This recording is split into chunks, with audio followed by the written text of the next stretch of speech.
seorang hamba itu jika sudah diletakkan jasadnya di dalam kuburnya, kemudian ditinggalkan oleh orang-orang yang telah mengiringinya. Jadi mengiringi, memakamkan, sudah selesai, ditinggalkan. Jadi begitu ditinggalkan itu sudah mulai terdengar suara orang-orang yang meninggalkannya. Kalau sudah pergi semua itu, ya, kemudian atahu malakan, datanglah dua malaikat.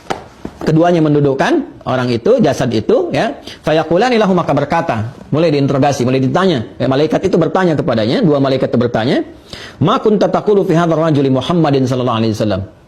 Ya, bagaimana pendapatmu tentang sosok ini? Ya, laki-laki ini itu Muhammad sallallahu alaihi wasallam. Ya, pertanyaan tuh pertama disampaikan. Ya, kemudian fayaqulu, maka menjawab hamba itu, asyhadu annahu Abdullah wa rasuluh. Saya bersaksi bahwa beliau ini adalah hamba Allah dan rasulnya. Ya. Fayuqalu, maka dikatakan kepadanya, "Unzur ila maq'adika minan nar, abdalakallahu bihi maq'adan minal jannah." Allahu akbar. Jadi di alam kubur itu sudah ditampakkan, di tempat kamu ini begini-begini. Ini ada dua kemungkinan kata malaikat. Lihat nih. Kemungkinan kamu yang berada di neraka itu dengan jawaban kamu seperti tadi itu, kemungkinan kamu di neraka itu dihilangkan oleh Allah. Ya. Artinya apa? Bukan di situ tempatmu. Ya. Allah sudah mengganti itu semua maq'adan minal jannah dengan satu tempat di surga. Setelah dia bisa menjawab itu, ya, kalau yang tadi di Al-Bukhari kan ditampakkan tempatnya di surga, ditampakkan. Jadi kebiasaan amal kita. Ahli puasa ditampakkan babur rayyan, kan? Ahli tahajud tampakkan babut tahajud. Ya, kalau semakin soleh, semakin tinggi, ada yang saat sakaratul maut tampakkan surganya. Ya. Setelah itu apa yang terjadi? Ya, belum selesai ini teman-teman. Tsumma yunawwaru lahu fihi, tsumma yuqalu lahu nam. Allahu akbar. Ya, setelah itu diberikan penerangan. Nah, ini informasi dari hadis semua nih. Diluaskan, dikasih penerangan. Ya, enak, nyaman, tenang dan sebagainya. Tsumma yuqalu lahu nam. Lalu dikatakan kepadanya, ya, malaikat itu berkata, udah istirahat aja dulu. Tidur aja dulu sekarang. Istirahat dulu. Ya, Masya Allah.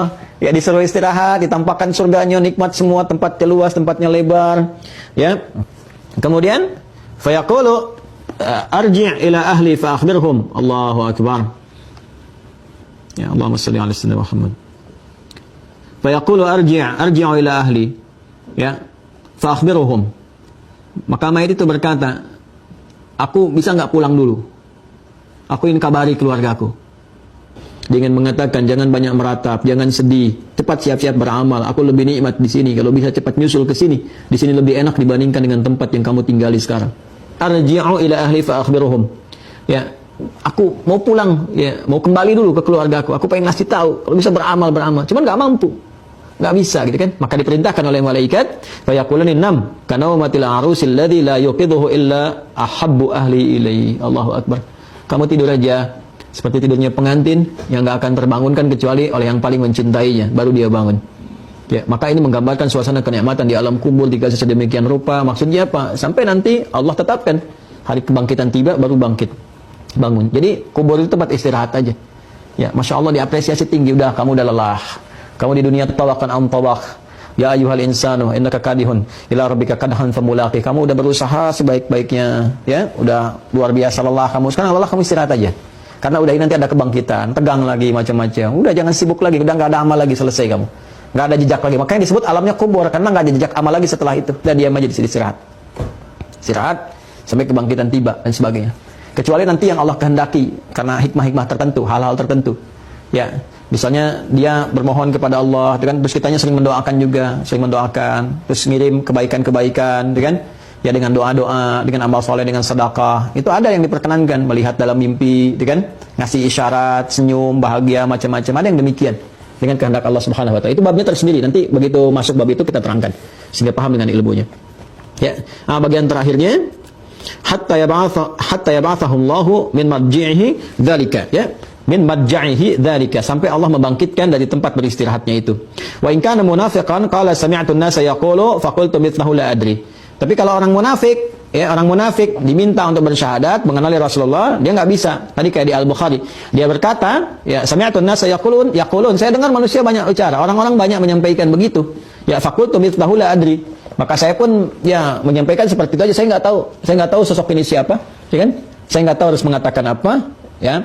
Fayaqulani qad kunna na'lamu annaka taqulu dzalika. Maka malaikat itu mengonfirmasi, kami juga tahu kebiasaan kamu pasti nggak pernah kebiasaan begitu. Kamu nggak pernah ibadah, nggak pernah ucapkan itu, nggak kenal dengan siapa sosok ini. Jadi dihardik oleh malaikat, la daraita wala talaita. Kamu ini nggak ngerti, nggak tahu, ya, karena nggak pernah belajar baca, nggak pernah pahami. Kenapa dikasih kesempatan hidup? 20 tahun, 30 tahun, 40 tahun, 50 tahun, bahkan puluhan tahun, 70 tahun, 60 tahun, sampai fisik berubah, ya menjadi rapuh, letih, rambut mulai memutih, masih nggak ngerti juga. Ini ada anak 6 tahun ngerti la ilaha illallah, kamu 60 tahun nggak ngerti-ngerti, gitu kan? Ini bahasanya gitulah kurang lebih ya. Ya kalau yang nyatanya nanti saat masuk nanti tahu sendiri. Lalu apa yang terjadi kemudian? La daraita wala tarid. Kamu nggak tahu karena kamu nggak pernah mau memahami. Nggak pernah mau belajar, nggak pernah mau mengerti. Tsumma yudrabu bimitraqatin min hadidin darbatan baina udhunaihi. A'udzubillahi min dzalik. Na'udzubillah. Dan tsumma yudrabu bimitraqah, kemudian dipukullah dia dengan palu ghadam min hadidin terbuat dari besi. Ya, dipukul dengan palu godam terbuat dari besi darbatan baina udhunaihi, satu pukulan di antara dua telinganya, di dahi, di kening. Pukul, boom, gitu kan? Yang nggak pernah sujud. Yang nggak pernah sujud, yang nggak pernah menghamba kepada Allah, ya kan? Maka kalau tadi di Al-Bukhari dipukul dulu tuh. Dipukul ya, pakai palu besi tadi udah dipukul.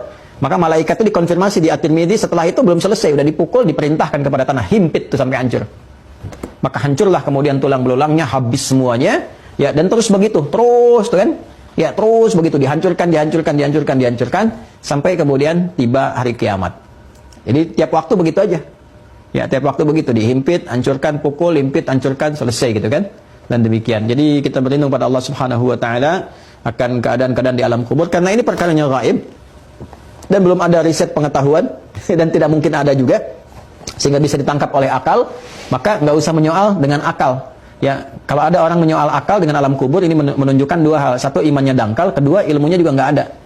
Ya, ini sebetulnya orang bodoh kalau menyoal seperti itu, jangan terlalu jangan terlalu banyak dalil kalau menyampaikan. Jadi kalau orang nggak yakin, jangan pakai dalil, karena dalil itu masuknya ke iman. Iman itu urusan keyakinan.